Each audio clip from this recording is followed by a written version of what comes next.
Everyone, I hope you are doing well. Today we will talk about how to fix or how to solve the problem of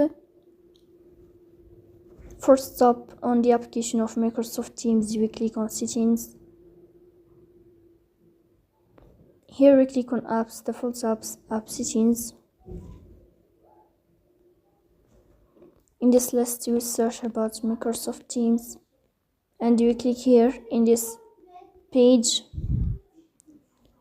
Then we click on Forcestop and you click OK.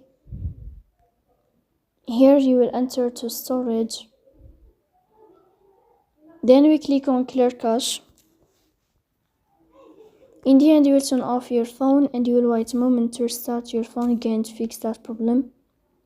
So that's all. Don't forget to support us by like and subscribe. See you next time and thank you for your watching and your attention.